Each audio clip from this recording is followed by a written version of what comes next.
Atomicrops is a game that has an absolutely brilliant single-sentence description. It's Enter the Gungeon crossed with Stardew Valley.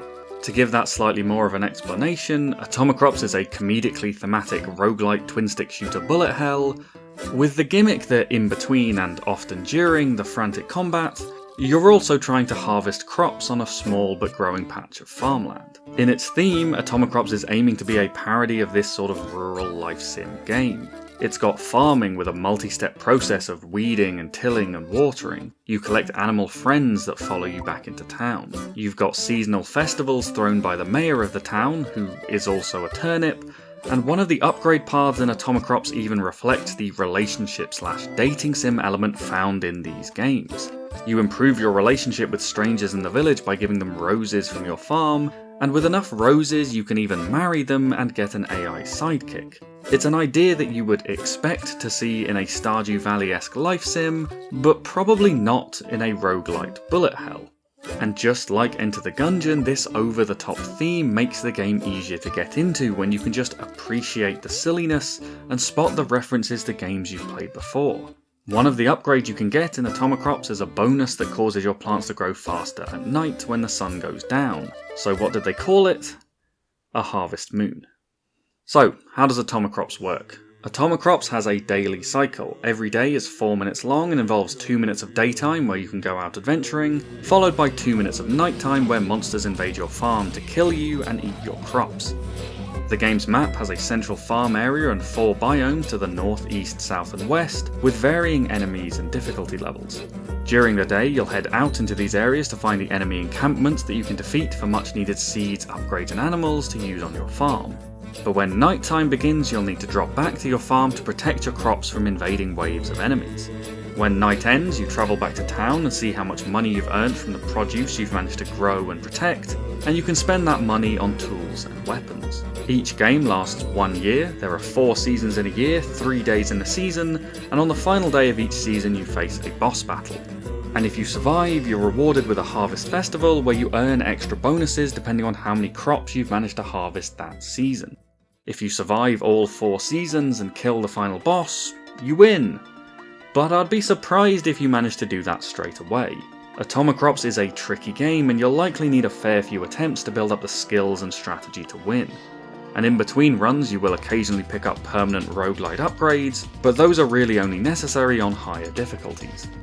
Visually, even though I like the game, I'm not a big fan. Atomicrops has its own distinct pixel art style and good creativity in the enemy and weapon designs, but I don't really like the playable characters, which are a bit of a swingy mess and the eyes are always looking in a weird direction. This is a bullet hell, so you always need to be looking out for enemies and projectiles, but there are always so many other moving objects on the screen. Near your base there are the bullets fired by your own turrets and weapons, your crops are always dancing, there are animals strolling about that can easily look like enemies if you're panicking, and some upgrades involve friendly objects that float near you. So you will end up taking damage now and again because you ran away from your own drone or tried to dodge a friendly bullet and walked into a real one. It's not a constant issue, but in a game where maybe 10 hits across an entire run can kill you, any bit of damage you take that feels undeserved is a little bit annoying. The soundtrack, on the other hand, is an absolute goldmine and it gives the game so much energy. It can be tense and dramatic out in the desert,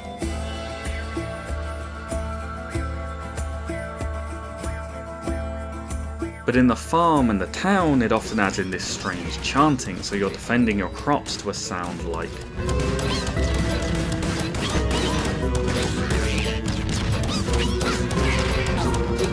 with a fast beat to keep your energy up. And then you complete a season and the Harvest Festival gives you something more relaxing that still has all of that weird energy and goes even further with the country twang.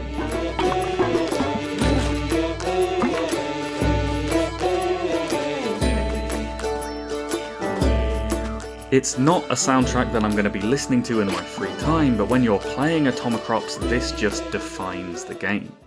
In terms of the gameplay, there's an interesting mix of mechanical skill and strategy.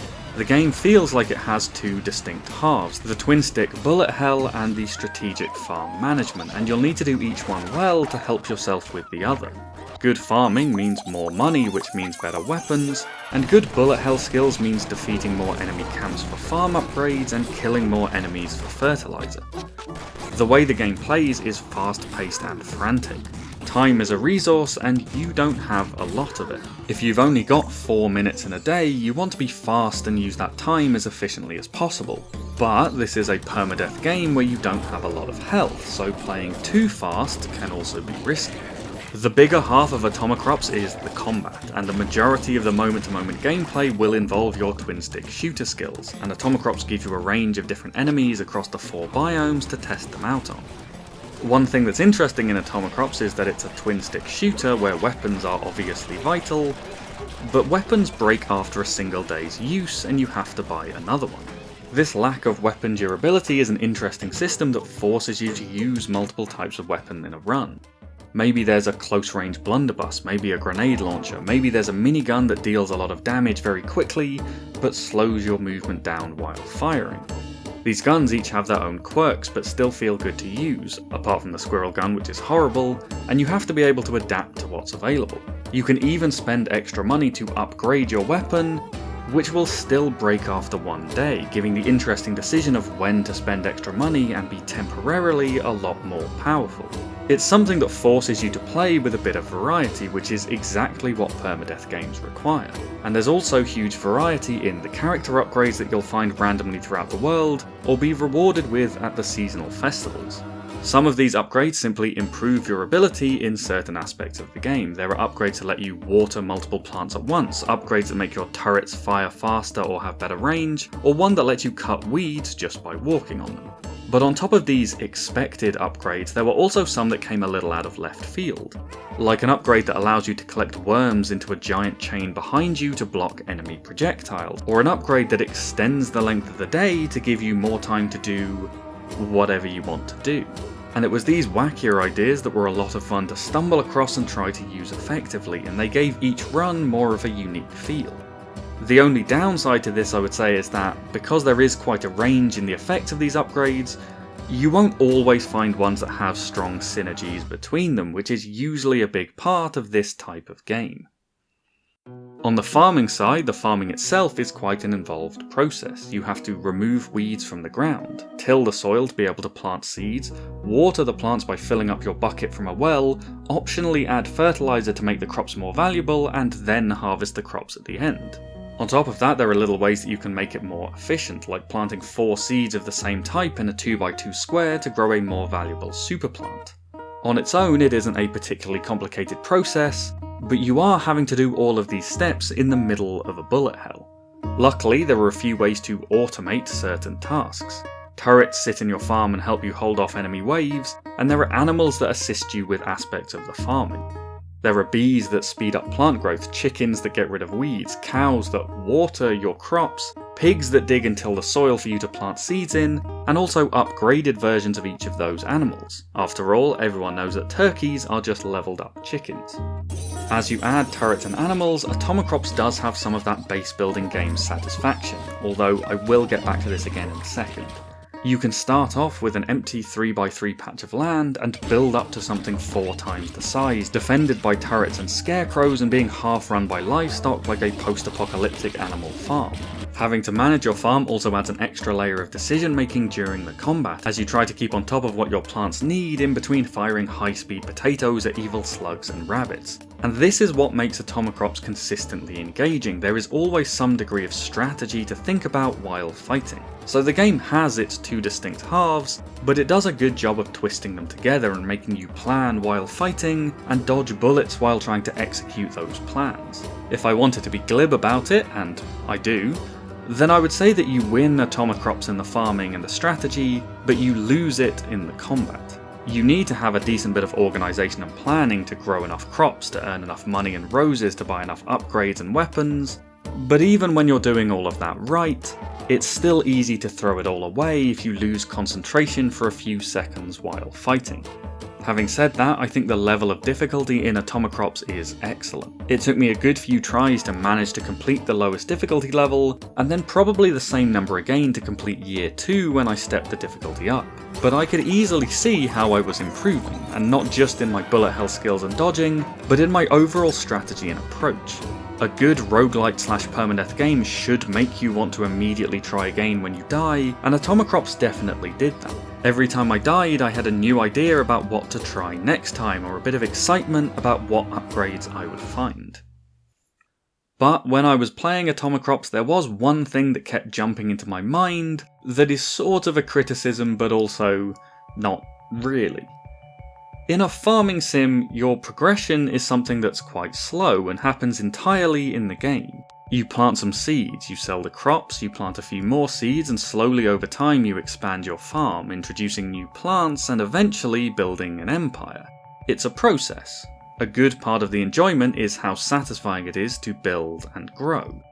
Roguelikes, on the other hand, are all about meta progress. You are supposed to try and die and try again, and after each short run you use the skills and knowledge you've developed to go back in with improved chances. So you've got a game type all about short attempts with frequent restarts, and a genre that usually involves slower planning and progress over extended periods of time.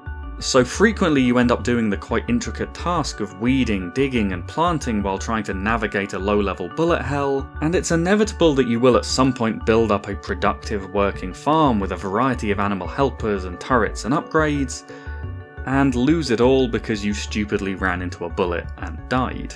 In a game that's clearly trying to be a weird and interesting genre mashup, it has lost a little bit of what makes one of those genres so satisfying. I always felt like when I had built up a strong working farm in Atomicrops, that I wanted to keep it going longer than I was allowed to. Birdbath Games have continued working on Atomicrops post-release, and I wonder if an endless mode that allows you to carry on expanding would give the game another dimension. Nevertheless, even if the base building can't have the long-term satisfaction in a short-term genre, Atomicrops is definitely proof that you can come up with really fun ideas by throwing together drastically different genres and making something new and unique from them. I think there's a really interesting idea in here that's fun to explore and enjoyable to improve at. I would definitely recommend this to Enter the Gungeon fans rather than Stardew Valley fans. It is a bullet hell with a farming theme, not a life sim with more involved combat. But if you do like twin-stick shooters, tricky roguelites and management strategy, then Atomicrops is definitely worth taking a look at.